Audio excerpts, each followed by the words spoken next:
que me gustaría corregir. Muy buenos días, queridos amigos y hermanos que hoy están conectados con nosotros. Vamos a abordar este tema relacionado con la marcha del santuario en el desierto, la marcha del santuario del pueblo de Israel. Así es que nos sentimos satisfechos por el trabajo que se ha realizado hasta el momento. Yo creo que se han cumplido las expectativas primarias con respecto al aprendizaje de este tema tan importante y que nos evidencia cómo es el transitar también del pueblo de Dios de este tiempo del fin hacia la Canaán celestial. Así como el pueblo de Israel transitó hacia la Canaán terrenal, nosotros tenemos también un tránsito hacia la Canaán celestial como pueblo de Dios. Quiero decirles, hermanos, comenzar el tema con un texto que aparece en el libro de Romanos, el capítulo 15 y el versículo 4, que afirma lo siguiente. Dice, todo lo que antes fue escrito para nuestra enseñanza fue escrito para que por la paciencia y el consuelo de las escrituras tengamos esperanza. Cuando leemos este texto del apóstol Pablo, nos dice que todo lo que antes fue escrito, todo es todo. Es decir, en cada pasaje de las escrituras hay una riqueza espiritual para que nosotros podamos accesarla y para poder enriquecer también con ella nuestra vida espiritual. Así es que lo que estudiamos acerca del santuario de Israel, de cómo era el orden, cómo era la distribución de cada una de las tribus en el campamento, cómo era el orden del montaje del tabernáculo y del montaje del átrio, todo eso tiene una enseñanza para nosotros, una enseñanza práctica. Y si recordamos que el santuario es un símbolo del plan de salvación, o refleja el plan de salvación, o es en otras palabras la maqueta del plan de salvación, podemos extractar también otras lecciones importantes para nuestra vida personal. Bien, entonces, sin más preámbulos, abordamos el tema. El santuario en marcha. Ayer, en la exposición anterior, estábamos hablando acerca de cómo se hacía, cómo se desmontaba el santuario para iniciar el desplazamiento del mismo como el centro de atención y como la guía para el pueblo de Israel en su transitar, en su peregrinaje por el desierto. Entonces veíamos que lo primero que se hacía era trabajar sobre el arca. El arca se desmontaba y se cubría. Después la mesa de los panes se desmontaba y se cubría. Y así cada uno de los muebles del santuario. Cuando se desmontaba el mueble del santuario, había un ritual que era desmontar las telas del santuario y sus cuerdas, las cuerdas del tabernáculo como del atrio exterior, y se cargaba en unos carros especialmente diseñados para ellos, para ese objetivo. Entonces recordamos que esas telas estaban conformadas por 4 grandes bloques. El primer bloque era una serie de telas que estaban eh, estructuradas con base en 4 colores, el lino torcido, el azul, el púrpura y el carmesí. Estas telas tapizaban en la estructura interna del tabernáculo, es decir, se veía por dentro estos 4 colores. Pero para cubrir esta primera parte, este primer epitelio del santuario, se tapaban con pelo de cabra. Era la segunda, mejor dicho, la segunda tela que recubría el tabernáculo, el pelo de cabra. Y había otra tela que era en base o con base más bien, en pieles de carnero teñidas de rojo. Y la cuarta tela era pieles de tejones. Y con base en este concepto de los pieles de tejones se han hablado muchas cosas.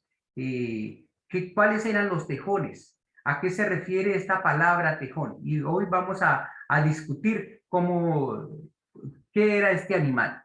Pues bien, entonces aquí tenemos un modelo de cómo se hacía.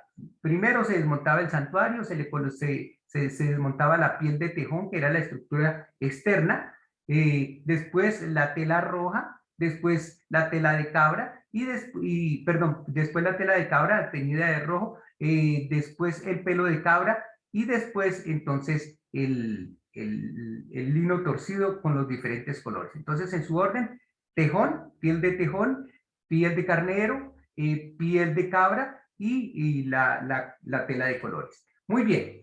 Eh, Cuando el santuario se desmontaba la estructura de madera y del atrio exterior y se cargaba en 6 carros cubiertos. Así es que hoy vamos a hablar un poquito acerca, primero vamos a explicar un poquito lo de las pieles de tejones y luego hablamos acerca de los carros.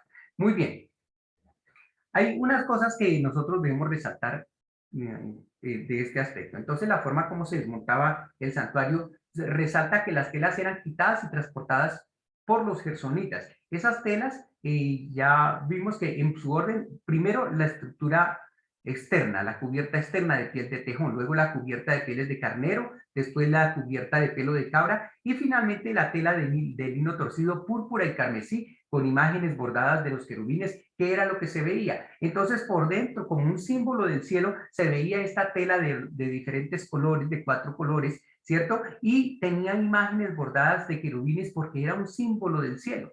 Así es que este era el concepto que nosotros veíamos. Ahora, un concepto importante que también vale la pena que resaltemos es el hecho de que por dentro se veía la tela con querubines, con imágenes bordadas de querubines, y por fuera se veía solo pieles de tejón. Esto es muy simbólico para nosotros porque quiere decir que solamente quien entra allí al tabernáculo puede observar la presencia del cielo. Pero mientras estemos por fuera del tabernáculo, solamente observaremos la piel de un animal, ¿cierto? De un animal común. Es importante que entendamos esta enseñanza. Bueno, ahora todas las telas que sujetaban las cubiertas se soltaban y el velo de la puerta del tabernáculo también se soltaba y con este velo era que se cubría el arca del testimonio. Así es que aquí tenemos una imagen más o menos de cómo era el orden del desmonte de esas telas, ¿cierto? Muy bien. Y aquí lo tenemos. Entonces aquí tenemos el tabernáculo y en su orden cada una de las telas. Primero la tela de colores con las imágenes de los querubines, después después al final, lo último, la piel de tejón.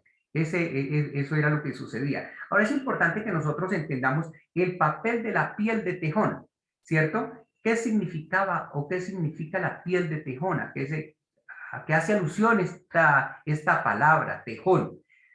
Así es que hice algunas investigaciones que hablan acerca de esto. El significado de esta raíz eh, es incierto, dice el diccionario Strong. La interpretación tradicional de la piel es de un mamífero marino y viene de la raíz árabe de delfín. Entonces parece ser que se refiere a un delfín pequeño que es conocido con el nombre de marsopa.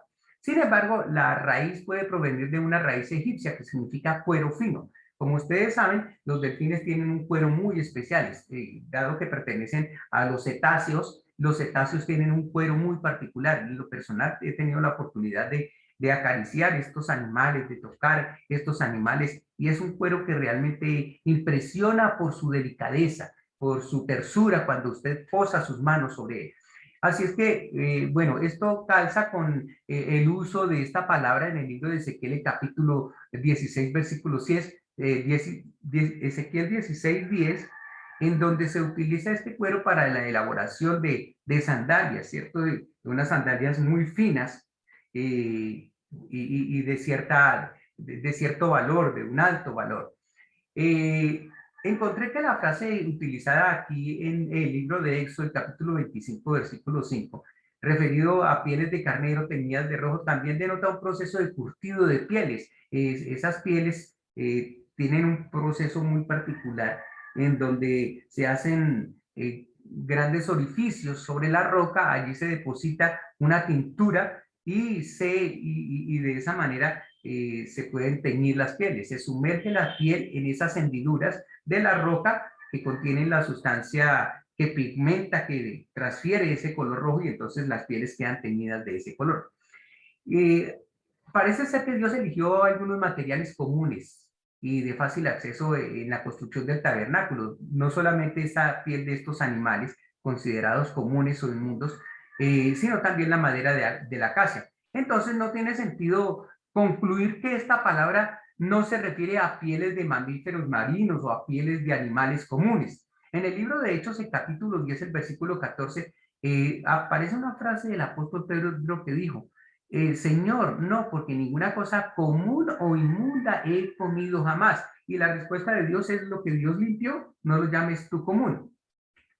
Con base en este concepto, la fuente del comentario bíblico adventista del tomo 1, el volumen 1, la página 647, hablando acerca o comentando acerca de este texto, nos menciona el origen de esta palabra tachá, ¿cierto? En el libro de Éxodo, el capítulo 25, versículo 5, ¿cierto? Entonces dice, ¿cierto? Piel, y tachá, que quiere decir tejón, ¿cierto? Tachá, aquí aparece ta, ¿cierto? Tachá, la palabra griega traducida como tejón. Parece proceder de un término hebreo usado para referirse a una clase de pieles de animales que no se especifican cuáles realmente eran estos animales. Eso lo dice el comentario bíblico. Además, se sostiene que la misma palabra está emparentada con un término árabe utilizado para referirse a la foca, al dugongo o vaca marina,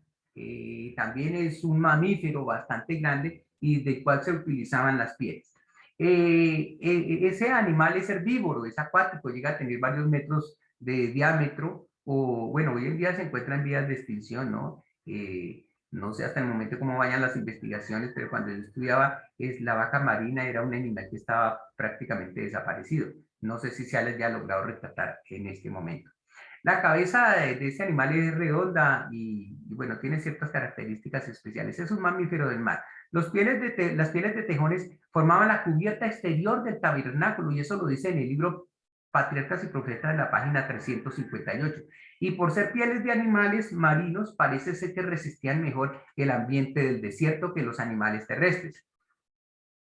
Ahora, si nosotros asumimos que era piel de foca, hay una incertidumbre con respecto a cómo los judíos conseguían esta piel de foca, estando en un desierto, ¿cierto? Sin embargo, ahorita vamos a hacer la explicación al respecto. Entonces, aquí tenemos unos referentes bibliográficos de la palabra de Dios en donde se nos menciona esta palabra tajaj, que habla acerca o que traduce mejor como tejón, ya que esta palabra tajá está siempre unida a la palabra o la raíz o rot, que significa piel o significa pieles. Entonces, o rot con tejá o tachá, tejá es tejón, ¿cierto? Entonces, a esto se refiere el concepto del término. Así es que continuamos aclarándolo. Los traductores de la versión griega Septuaginta pensaban que la palabra hebrea no se refería a un animal, sino especialmente a ciertos colores, específicamente el color azul. Hoy hay una opinión casi unánime entre los comentaristas judíos que este término tajá se refiere a un animal, basándose en el contexto, porque habla acerca de pieles. Está hablando de piel de carnero, de piel de cabra, entonces ahora viene la piel de un animal. Un animal que con base en ese contexto sería inferior a un carnero o a una cabra. Y los talmudistas, que son autoridades que son competentes para comentar lo que aparece en el Talmud, concluyen que tajá significa foca o significa un tejón, o sea, ya sea un animal marino o un animal terrestre. Se ha traducido esa palabra or y tajá como pieles de animales, pieles de delfines, pieles de marsopas, pieles de dugón, pieles de vaca marina, bueno, hay diferentes versiones, ¿cierto? Pieles moradas, pieles de color violeta o cuero de tejas. Si se habla cuero, entonces generalmente se habla acerca del cuero de los delfines y cuero de las ballenas, ¿cierto? De los cetáceos. Pero pieles de foca, bueno, en el contexto principal habría que seguirlo discutiendo. Los eruditos generalmente no favorecen esa traducción de pieles de tejón porque parece muy improbable que los israelitas pudieran conseguir esas pieles allí en el desierto, en ese ámbito, ¿cierto? Pero igual para los israelitas, ni en el desierto de Egipto, ni en el desierto del Sinaí, ni en el desierto de Arabia era fácil conseguir estos animales. Sin embargo, se hace necesario que nosotros tengamos en cuenta otros conceptos. Y es el hecho de que, siendo el tejón un animal inmundo, independientemente que fuera un animal marino o que fuera un animal terrestre, esos animales no se utilizaban como alimento. Entonces, hay unos eruditos que dicen que no, que es imposible que un animal inmundo que no se podía utilizar como alimento se pudiera utilizar en algo tan sagrado como la construcción del tabernáculo. Y entonces dicen que Tajás podría referirse a la piel de un animal limpio, de algún antílope, de alguna oveja o de alguna cabra. Pero existen también los contradictores que hablan acerca de cómo, siendo la boca un animal inmundo, tampoco podría utilizarse en la lectura del tabernáculo. Otro concepto es el hecho de que había figuras de animales inmundos que eran utilizados en las banderas de los diferentes campamentos. Entonces estaba el león y el águila, pues como representando a los campamentos. Y si eso es así, entonces el león y el águila tampoco podrían utilizarse en el campamento. Ahora, estas figuras aparecían fuera del santuario, fuera del tabernáculo, ¿cierto? Eso sería algo pues interesante para discutir. Pero resulta que estas figuras del león y el águila también aparecen en el libro de Ezequiel. Ustedes observarán en el capítulo 1, verso 5, el verso 10 y en el capítulo 10, versículo 14 y otros apartes del libro de Ezequiel, en donde estas caras aparecen como representando a los querubines que están delante de Dios. Entonces surgiría la inquietud, ¿cómo estos animales inmundos representan a los seres celestiales, a los querubines? Así es que hay algo que me llamó la atención y que es un argumento que presento para que nosotros podamos entender. Los carros de cobre que Salomón hizo para el templo estaban adornados con representaciones de leones, y eso concordaba con los planos del rey David, que recibió por inspiración no de cualquier hombre. Primero de Reyes 7:27 al 29 y primero de Crónicas 28:11 al 19 nos dice que que eso fue construido por revelación divina, ¿cierto? Entonces hay cositas que nosotros debemos entender. Los israelitas utilizaron animales inmundos en diferentes cosas. Por ejemplo, utilizaron asnos como monturas. Tanto fue así que el Mesías entró en Jerusalén montado en un asno, en un pollino hijo de asna. Y el asno es un animal inmundo, un animal impuro. Pero es impuro con base en qué? Zacarías 9:9 está la profecía y en Mateo 21:4 aparece el cumplimiento de la profecía. Juan el Bautista tenía una comisión muy sagrada y esa misión era amonestar al pueblo de Israel, similar a lo que pasaba con el profeta Elías, que también tenía una misión muy sagrada. Y sin embargo, las vestiduras de ambos, tanto de Juan el Bautista como del profeta Elías, estaban construidas o confeccionadas con pieles de un animal inmundo. Ahí aparece el referente de Lucas 1:76 y Mateo 3:4.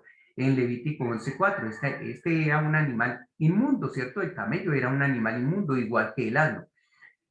Entonces nosotros debemos entender que la distinción entre animales limpios e inmundos era básicamente relacionada con la alimentación, con la dieta, y a veces también, y en este caso tenía que ver con los sacrificios. Y no requería que los animales, que los israelitas le tuvieran odio, que le tuvieran fobia a este animal como algo inmundo o repugnante para otro uso, para un uso diferente. Dios creó los animales limpios y los animales comunes en el mismo día, y por lo tanto dice Génesis, el capítulo 1, el versículo 21 y 25, que estos animales, igual que las otras cosas de la creación, eran buenos en gran manera. Entonces, hay cosas que son inmundas para comer, pero para un uso común, para un uso secular o para un uso sagrado, se pueden utilizar estos animales. No para comer, no para sacrificarlo, ¿cierto? Pero sí con el propósito de que prestaran un servicio como sucede con el santuario. Entonces, vamos aclarando, vamos a terminar en la conclusión de este concepto. ¿Cómo pudieron obtener los israelitas esas pieles? Siendo que ese término tajás designa efectivamente a la foca o designa al tejón, ¿cierto? Como una fiera, aunque por lo general se relaciona con las focas, y estas focas existen es en las regiones del Ártico y del Antártico, pero eso sucede hoy. Aún existen algunas focas, algunas especies de focas frailes en algunas zonas del Mediterráneo. En esos tiempos parece ser que esas focas abundaban en la región y allí, tanto en el Mediterráneo como en el Mar Rojo, existían estos animales. Hay un comentarista de una Biblia particular que se llama Diccionario de la Santa Biblia, de Calmen, en la página 139, dice el comentario que se encuentran focas en muchas pequeñas islas del Mar Rojo y alrededor de la península del Sinai. Los antiguos egipcios, hermanos, ellos practicaban el comercio en la región del Mar Rojo y recibían mercancías de muchos lugares, de muchas regiones del mundo, del Mediterráneo, y ellos conocieron obviamente las pieles de foca, de modo que cuando los israelitas partieron de Egipto, posiblemente llevaban esas pieles de foca que ya poseían y las consiguieron cuando los egipcios les entregaron una abundancia de cosas de valor que ellos tenían. Entonces, no solamente, o sea, podían ser pieles de foca o de esta especie que era un pariente de la comadreja, ¿cierto? Era un mustélido. No importa el animal, el caso es que el animal era inmundo y con base en el argumento que acabamos de presentar, entonces nosotros podemos decir que independientemente de lo que tradujera, si fuera una foca, un cetáceo, un animal marino o un animal terrestre, era un animal considerado común. Pero a lo que se refiere es el término que me llama la atención y que aparece en el libro de Proverbios, el capítulo 30 y el versículo 26, donde dice que los tejones son un pueblo sin poder, o significa pueblo sin poder, que hacen su casa en la peña. Y cuando Cristo vino, aunque era Dios, vino a vivir como un ser humano igual a nosotros, lo que dice Éxodo 24:14, que dice, harás también una cubierta de pieles de carneros teñidas de rojo y separa los carneros, las pieles de carnero teñidas de rojo de la cubierta de pieles de tejón encima. Así es que son dos pieles diferentes, las pieles de carnero y las pieles de tejón. Aparecen los dos términos separados y menciona la humildad del tejón. En el libro de Juan, el capítulo 1, verso 14 dice, y aquel verbo fue hecho carne y habitó entre nosotros y vimos su gloria, gloria como del unigénito del Padre lleno de gracia y de verdad. Es decir, de ese ambiente celestial, donde estaba rodeado de querubines, se convirtió en un ser humano, en un ser humano. En Filipenses 2:6 nos dice que él, siendo en forma de Dios, no estimó por usurpación ser igual a Dios como cosa que va a aferrarse, sino que se despojó a sí mismo tomando forma de siervo, hecho semejante a los hombres, y estando aún en condición de hombre, se humilló a sí mismo, haciéndose obediente hasta la muerte y muerte de cruz. Y en segunda de Corintios, el capítulo 5, el versículo 21, haciendo alusión al pecado, siendo que el animal es considerado un animal inmundo, el tejón, es considerado un animal común o secular. Nos dice segunda de Corintios 5:21, de que no conoció pecado por nosotros, lo hizo pecado para que nosotros fuésemos hechos justicia de Dios en él. Es decir, sería una explicación de cómo estas pieles de animales que aparecen allí recubriendo el tabernáculo y recubriendo los muebles, representan una parte de la misión de Cristo Jesús en la tierra. Deuteronomio 14:3 nos dice relacionado con el tejón que era un animal inmundo. En Levítico el capítulo 11 también nos dice, ¿por qué? Porque no tenía pezuña hendida. Aquí está el referente bibliográfico. Y ahora en Proverbios 30:26 aparecen las dos palabras. Las dos palabras relacionadas con tejón o que se traducen como tejón, ¿cierto? Que es tachala, que ya habíamos visto, pero además zafán en Proverbios 30:26. Independientemente de cuál sea el animal, de todas maneras las opciones que tenemos es que eran animales inmundos y que bien podrían reflejar la misión de nuestro Jesús. Ahora continuamos con el concepto que traíamos anterior, el orden de levantamiento del campamento. Nos dice que la nube se levantaba. Lo primero que sucedía, esa era la primera señal. El santuario era desmontado de la forma como lo hemos descrito. Es decir, primero se desmontaba el velo, enseguida el arca era cubierta con ese velo, la mesa de los panes se cubría, el candelero de oro se cubría también y se colocaba sobre varas, igual que el arca del testimonio, igual que todos los demás muebles. El altar del incienso era cubierto y después del altar del incienso, entonces el resto de los utensilios del lugar santo también se cubrían y se colocaban sobre varas. Y el altar de los holocaustos era cubierto. Entonces tenemos una diferencia. El arca era cubierta y la estructura exterior era un velo azul, pero todos los demás muebles, todos los demás utensilios eran cubiertos finalmente con una piel de tejón. La diferencia era notoria y el arca del testimonio era el único mueble que podían los hombres diferenciar a simple vista. Bien, luego se desmontaban entonces las telas y las cuerdas que cubrían el tabernáculo y el atrio exterior y se cargaba en carretas.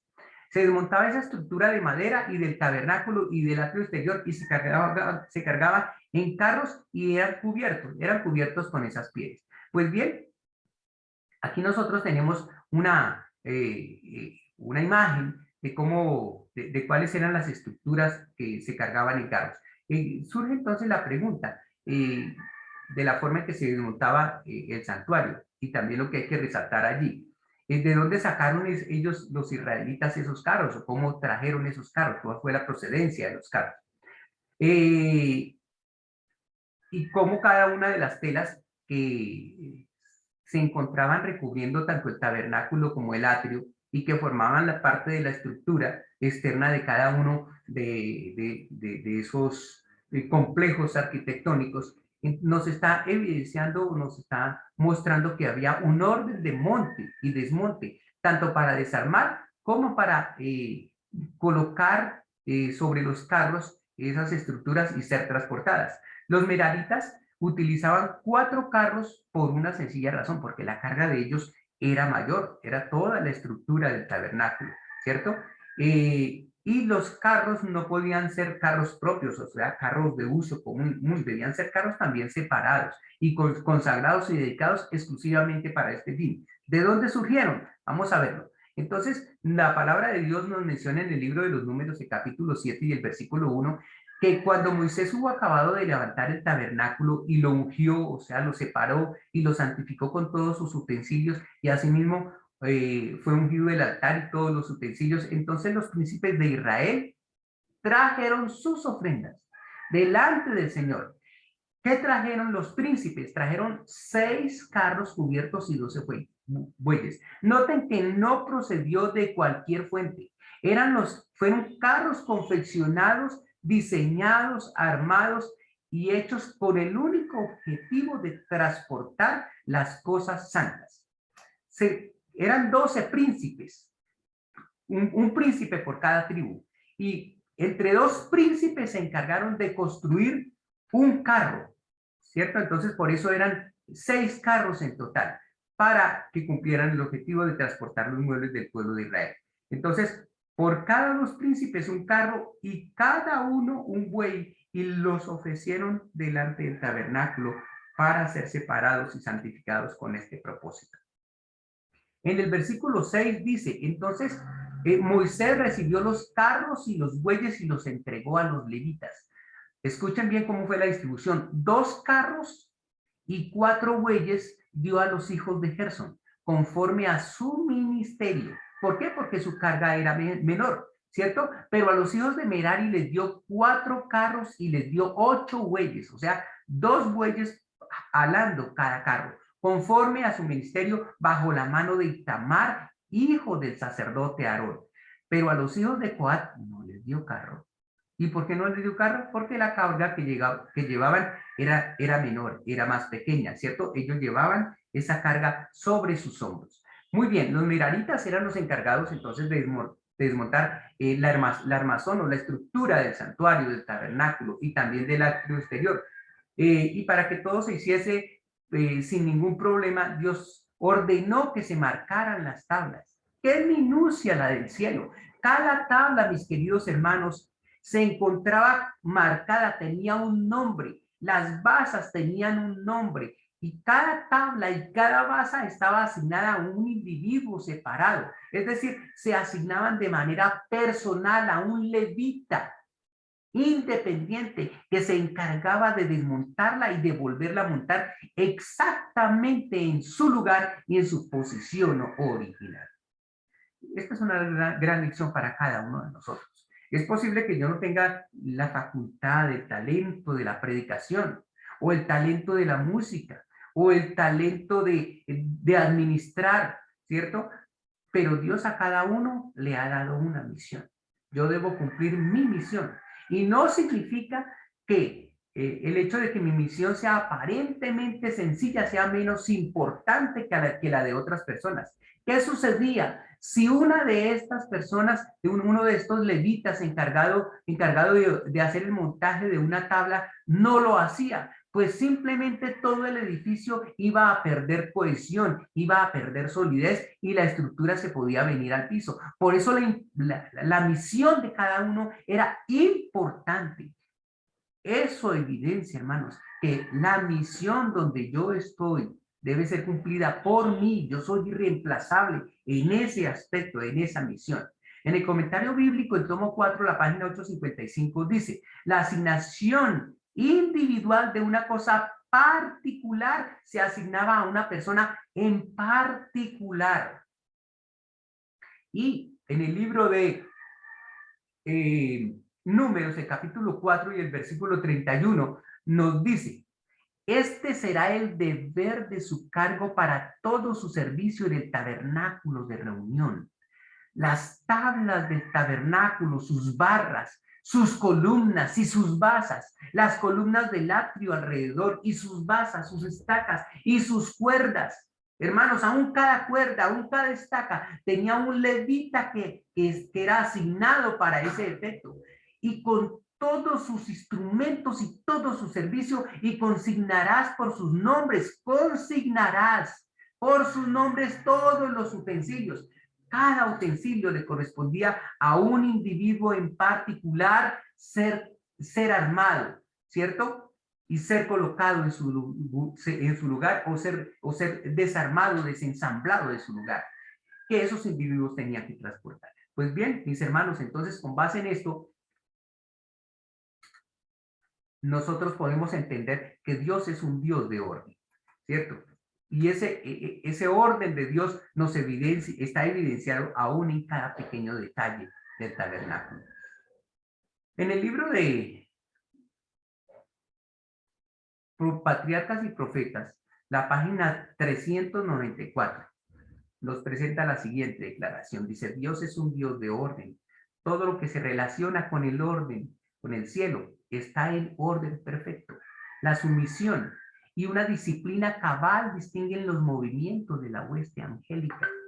El éxito solo puede acompañar al orden y a la acción armónica. Dios exige orden y sistema en su obra en nuestros días, tanto como lo exige a los hijos de Israel en los días de Israel. Todos los que trabajan para Él deben actuar con inteligencia, no en forma negligente o al azar. Qué interesante, hermanos, cómo nosotros nos damos cuenta que el pueblo de Dios tiene una misión que desempeñar y esa misión está caracterizada por el orden y por la disciplina. Él quiere que su obra se haga con fe, pero también con exactitud, para que pueda poner sobre ella su sello de aprobación. Si nosotros tenemos un cargo de responsabilidad en la iglesia de Dios, debo hacerlo, debo ejecutarlo con fe, confiando que Dios acompaña esa acción, ese trabajo, pero también tengo que hacerlo con minucia, con detalle, para que Dios apruebe ese trabajo. Si no, hermanos, Dios no aprobará mi misión, no aprobará mi trabajo, mi desempeño en la iglesia como diácono, como diaconisa, como anciano de iglesia, como pastor de iglesia, ¿cierto? Como director de cualquier departamento, no puede ser aprobado por Dios si no lo hago con fe y con exactitud. El sitio en que debían acampar les era indicado por el descenso de la columna de la nube, y mientras habían de permanecer en el campamento, la nube se mantenía sentada sobre el tabernáculo. Cuando era tiempo de que continuaran su viaje, la columna se levantaba en lo alto sobre la tienda sagrada. Esas eran las indicaciones que tenía el pueblo de Israel para que ellos pudieran moverse. Así es que cada vez que ellos lo hacían, cada vez que se movían era porque habían recibido una señal con anterioridad. Estas instrucciones, queridos amigos y hermanos, eran tan minuciosas ¿Por qué? Por la complejidad del armazón del santuario. Entonces, cada estructura debía ser ensamblada de manera correcta, de manera precisa. Y así entonces se iba armando el santuario, la complejidad de esta estructura santa, de esta estructura perfecta que Dios le había dado a su pueblo. Entonces, siendo que la nube se levantaba, el santuario se desmontaba, después se tocaban las trompetas para que el pueblo comenzara a movilizarse. En Números 10:2 dice que Dios le ordenó a Moisés: hazte 2 trompetas de plata, de obra de martillo, las harás, las cuales te servirán para convocar la congregación y para hacer mover los campamentos.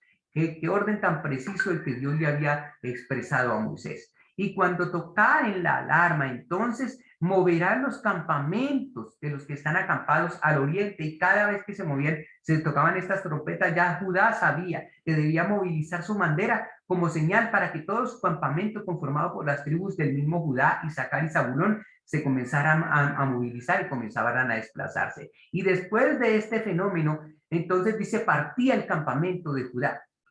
Lo dice Números, el capítulo 10, versículo 14. La bandera del campamento de los hijos de Judá comenzó a marchar primero por sus ejércitos. Naasón, hijo de Aminadab, estaba sobre su cuerpo de ejército. Sobre su cuerpo de ejército de la tribu de los hijos de Isaacar estaba Natanael, y de la misma manera sucedía con Zabulón. También tenía su líder. Aquí que ustedes pueden observar la bandera, ¿cierto?, de Judá y las tribus que correspondían a ese campamento. Y enseguida entonces nosotros notamos lo que sucedía después del toque de trompeta y del desplazamiento de Judá. Entonces partían los gersonitas y partían los meraritas con el santuario. Lo dice Números 10:17. Después que ya estaba desarmado el tabernáculo, se movieron los hijos de Gerson y los hijos de Merari que lo llevaban. Y después de los gersonitas, entonces se tocaban nuevamente las trompetas. Y las trompetas eran una señal para que continuara desplazándose el pueblo de Israel en su marcha por el desierto. Números 16. Y cuando tocaren la alarma la segunda vez, entonces moverán los campamentos, los que están acampados al sur. Entonces, los que estaban acampando al sur era el campamento de Rubén. Ellos no sabían cuánto tiempo debían esperar para comenzar a movilizarse, ¿cierto? Y tenían que asegurarse que el santuario estaba totalmente montado. Y entonces ellos podían comenzar a desplazarse, ¿cierto?, detrás de ese mobiliario.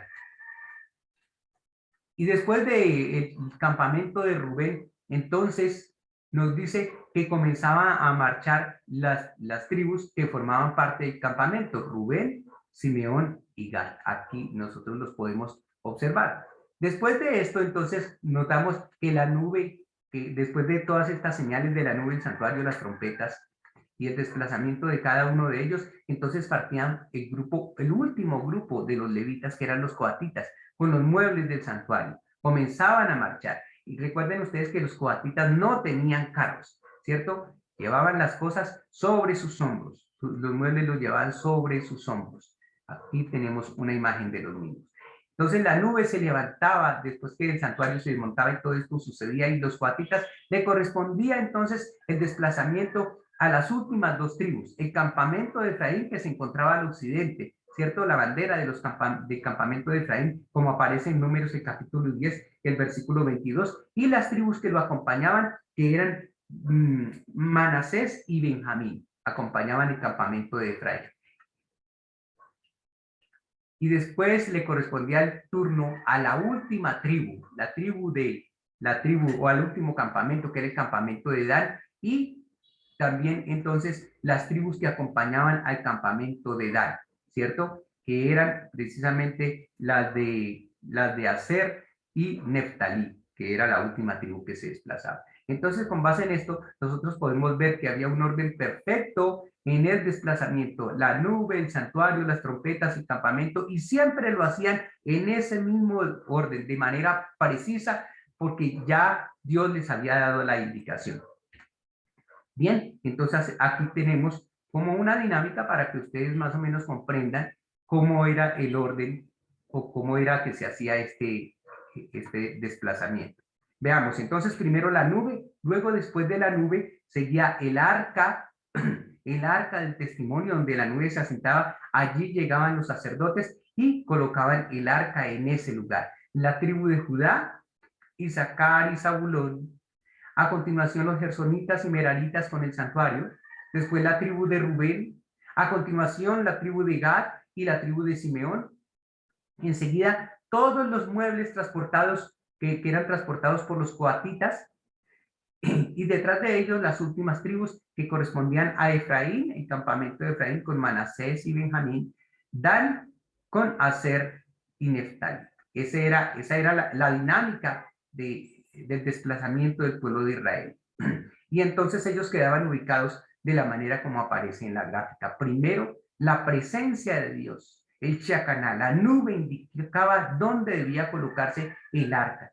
Y detrás del arca del testimonio entonces se armaba el lugar santísimo, el Kodesh Kodashim, y se colocaba el velo, se colocaba el velo que cubría la puerta del lugar santísimo. Enseguida entonces en ese orden se depositaba la mesa de los panes de la proposición, el candelabro y el altar de oro, y alrededor de él se armaba el lugar santo, y todo esto conformaba el tabernáculo con sus cortinas. Una vez que ya estaba cubierto todo esto, estaba cubierto alrededor, entonces se colocaban encima las cortinas. Y después se le colocaba la cortina que cubría el frente, la entrada, que eran 5 columnas. Eran 4 columnas para el lugar santísimo y 5 columnas para el lugar santo. Después vamos a ver la explicación de esto. Enseguida entonces se desenvolvía el lavacro, del cual no tengo ninguna fuente bibliográfica del protocolo, y después finalmente se desenvolvía el altar de los sacrificios. Y alrededor de esta estructura entonces se armaban las columnas, las estacas, las cuerdas y las basas del atrio. Y se le colocaba la puerta, la cortina al atrio. Después de eso, entonces, Aarón se ubicaba al frente. La tribu de Leví se colocaba al frente y se colocaba por los costados, por la retaguardia, o sea, por el sur, por el norte y por el occidente. Y cubrían o rodeaban perfectamente el santuario. Y enseguida la tribu de Judá, su bandera primero, la tribu como tal, y las otras tribus acompañantes de Judá, que eran Isaacar y Zabulón. Y después Rubén. Aquí yo omití algo que ustedes lo van a notar a continuación, porque este es más o menos el cuadrado del pueblo de Israel cuando esté en el cielo. Las 12 tribus con las 2 tribus que salieron. Entonces ya ustedes van a notar que no va a estar la tribu de Efraín, sino está la tribu de José, ¿cierto? Con la tribu de Benjamín, la tribu de Leví, y ya no va a estar Dan. Entonces, ¿quién va a reemplazar a Dan? Lo va a reemplazar Leví, ¿cierto? Ya no va a estar en el cielo, entonces lo coloqué allí, pero Dan ya no va a estar en el pueblo de Dios que esté en el cielo. Estará la tribu de Aser y la tribu de Neftalí acompañando. Terminamos entonces con los siguientes comentarios. Primera de Corintios, el capítulo 10, versículo 1 dice: porque no quiero, hermanos, que ignoréis que nuestros padres todos estuvieron bajo la nube. La nube dio siempre todos los movimientos del pueblo de Israel, protegidos de día y protegidos de noche. Y dice, y todos pasaron el mar.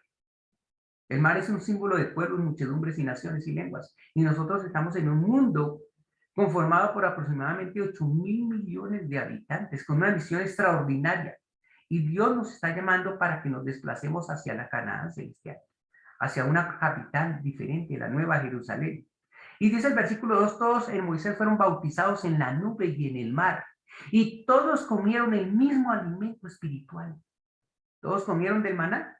Claro que sí. Todos comieron pan del cielo. Es decir, en otras palabras, ellos entendieron que la comida era el plan de salvación. Y nosotros, hermanos, estamos al alimentarnos de la maqueta del santuario, estamos alimentándonos del plan de salvación. ¿Y cuál es el plan de salvación? El plan de salvación es Jesús, porque Jesús es nuestro Yeshua, el Mashiach. Yeshua Mashiach es el Salvador, el Mesías es el ungido de Dios, es el Salvador, es nuestro libertador, ¿cierto? Y dice, todos bebieron la misma bebida espiritual porque bebían de la roca espiritual que los seguía. Y dice, la roca era Cristo. Mas estas cosas, dice el verso 6, les acontecieron, les sucedieron como ejemplos para nosotros, para que no codiciemos cosas malas como ellos codiciaron. Y estas cosas, dice el versículo 11, les acontecieron como ejemplo y están escritas para amonestarnos a nosotros, a quienes han alcanzado los fines de los siglos. Por eso lo que dice, lo que leí al principio, Romanos, el capítulo 15, versículo 4, todo lo que antes fue escrito para nuestra enseñanza fue escrita. Para nuestra enseñanza. ¿Para qué? Para que por la paciencia y la conciencia, o el consuelo más bien de las escrituras, tengamos esperanza. Eso es lo que nos anima, hermanos. Dice 1 Corintios 10:1, porque no quiero, hermanos, que ignoréis que todos vuestros padres estuvieron bajo la nube. Y en el libro de Salmos, el capítulo 102, el versículo 18, dice, aparece una declaración que me llamó la atención poderosamente, que dice, esto se escribirá para la generación venidera. Todo lo que aparece en la Torá, en la Tanaj, se escribió para la generación venidera. Y el pueblo que está por nacer alabará a Jehová. Aquí no aparece el pueblo que está por nacer alaba en tiempo presente, como lo comentábamos al comienzo de esta exposición. No, esta es una profecía, se encuentra conjugada en infinitivo para un futuro, ¿cierto? Este pueblo que está por nacer alabará en tiempo futuro, alabará a Jehová. ¿Y cuál es ese pueblo que está por nacer? No se refería al pueblo judío, no, se refería al pueblo que Dios había seleccionado de los gentiles, ¿cierto? Por eso en Hebreos el capítulo 11, el versículo 13 nos dice lo siguiente, conforme a la fe murieron todos estos sin haber recibido lo prometido, sino mirándolo desde lejos y creyéndolo y saludándolo y confesando que eran extranjeros y peregrinos sobre la tierra. Así como el pueblo de Israel, hermanos, en el desierto, peregrinó durante 40 años, peregrinó en Egipto durante 400 años, lo mismo sucede con nosotros en esta tierra. Nosotros somos peregrinos y advenedizos, porque los que esto dicen claramente dan a entender que buscan una patria mejor. Pues si hubiesen estado pensando en aquella de donde salieron, o sea, en Egipto, en el mundo, somos colombianos, venezolanos, norteamericanos, europeos, australianos. No podemos pensar en esta nación. A veces nos vamos para otro país porque vemos, es que este país es más desarrollado, ¿cierto? Tiene un mejor índice per cápita, ¿cierto? Un mejor nivel económico, académico y muchas cosas. Pero hermanos, todo esto realmente no significa absolutamente nada frente a la academia que nos espera en la eternidad. Por eso dice, pero anhelaban una mejor, es decir, dice la celestial, por lo cual Dios no se avergüenza llamarse Dios de ellos, porque les ha preparado una ciudad y hacia esa ciudad, hermanos, nos dirigimos nosotros. Por eso el apóstol Pedro afirma, amados, yo os ruego, dice capítulo 2 de Primera de Pedro, versículo 11, como a extranjeros y peregrinos, que os abstengáis de los deseos carnales que batallan contra el alma. Esta palabra extranjero viene del griego xenos, y ahí viene xenofobia, ¿cierto? Fobia a los extranjeros, ¿cierto? Xenos, es decir, nosotros somos extranjeros en esta tierra. Y somos parepidemos. Parepidemos significa que somos peregrinos, tenemos un peregrinaje en esta tierra. Por eso el campamento y el campamento en marcha para nosotros es supremamente importante las lecciones que trae. Y si invocáis por Padre a aquel que sin acepción de personas juzga según la obra de cada uno, conducíos en el temor todo el tiempo, dice, de vuestra peregrinación. En Salmo 39 dice, oye mi oración, oh Jehová, y escucha mi clamor. No calles ante mis lágrimas, porque soy forastero soy, ¿sí?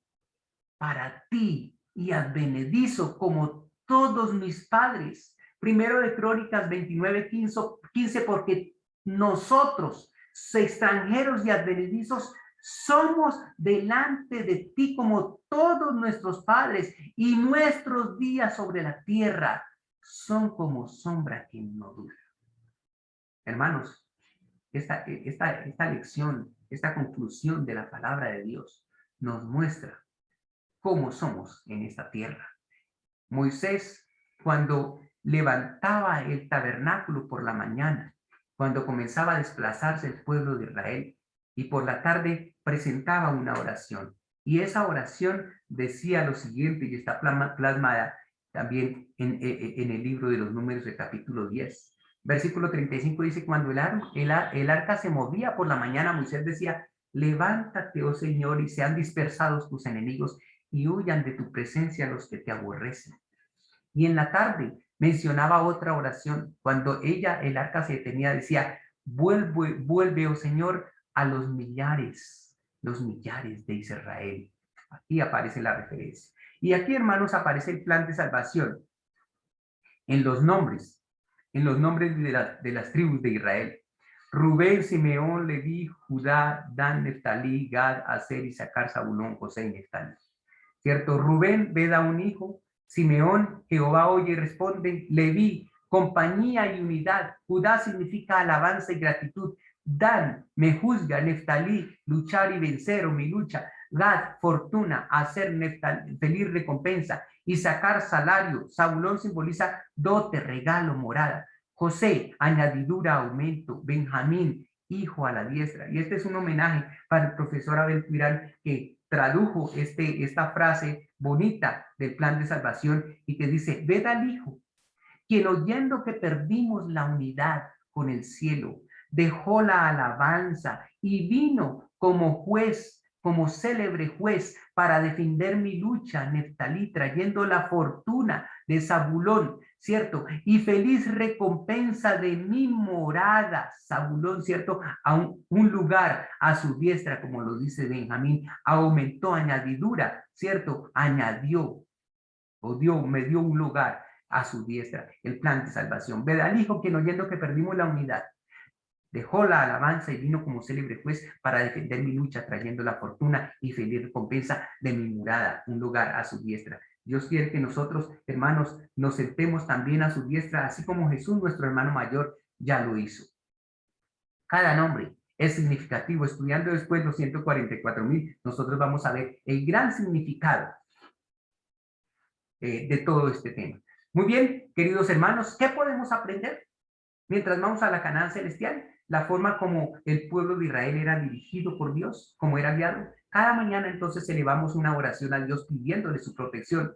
Cuando aún las estrellas resplandecen en el firmamento, siendo aún oscuro, durante el día deja que sea la nube divina la que me dirija y no mis propios pensamientos. Jesús es simbolizado en cada parte del santuario, hermano.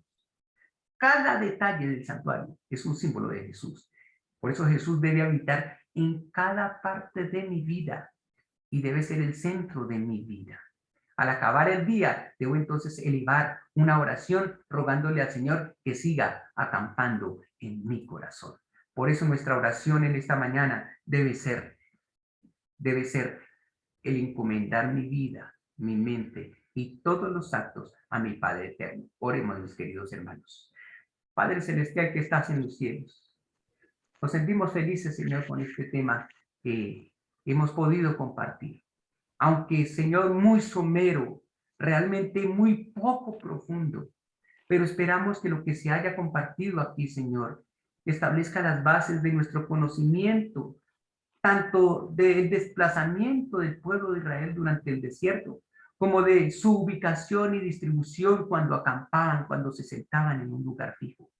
Esa sea una enseñanza para nosotros, para quienes hemos alcanzado los fines de los tiempos, para nuestra enseñanza, para entender que Cristo lo es todo en nuestras vidas. Acompáñanos en este tu santo sábado y que todos podamos tener un sábado de paz, un Shabbat Shalom literal, real en nuestras vidas. Te lo suplicamos porque sin méritos existe poder, existe virtud, existe amor, existe gracia, todas las virtudes en la sangre y en la vida de nuestro amado Mesías. Amén.